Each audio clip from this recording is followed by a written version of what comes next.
Hi everybody, it's Dr. Sherry Caplan from Vitality MD, doing another session on Ask the Doctor. This week I'm going to talk about the health effects of flying in a plane. On one hand, flying is amazing. It gets us from point A to point B in a much shorter time.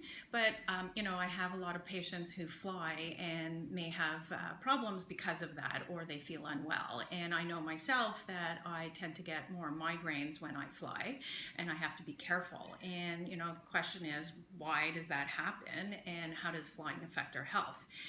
So it ends up when we actually fly that it causes inflammation, and you might notice that people will notice that their leg swells, that maybe they've noticed that their irritable bowel or their inflammatory bowel actually gets worse.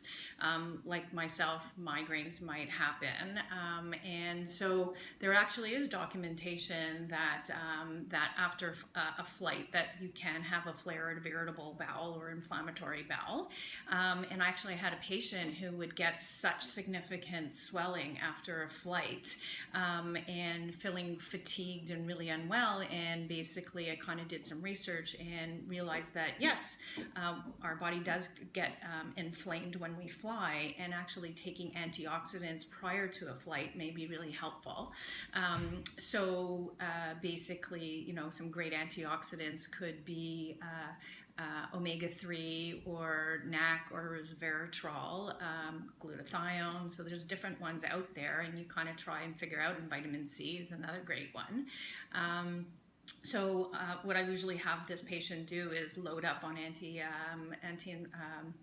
antioxidants prior to flying, and she can tolerate flying much better.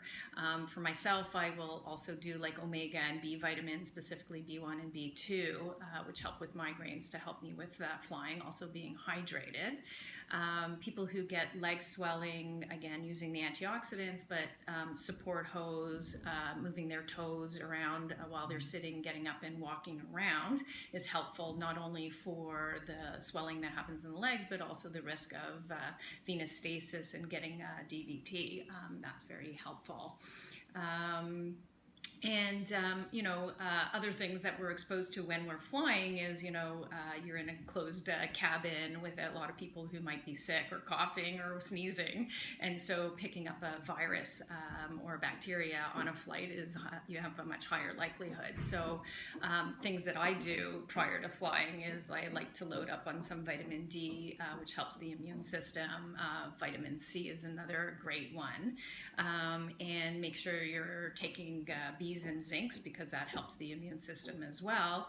And if I'm flying during cold season, then I might even take silver sol as a preventative, just to prevent, if I get inoculated, that I'm less likely to get sick.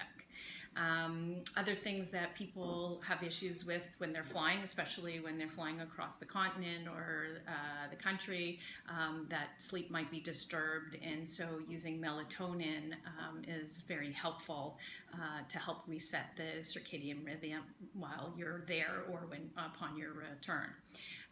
So basically, I guess that's my suggestions on what to do when you're flying, and why people actually might not feel well after flying. So basically the bottom line is that the flight itself and the barometric pressure change can contribute to inflammation and flare of migraines, and then exposure to infections is another thing. So basically, hydrate, take your vitamins, and support hose, walk around, and enjoy your flight. Anyways, have a great week. Bye.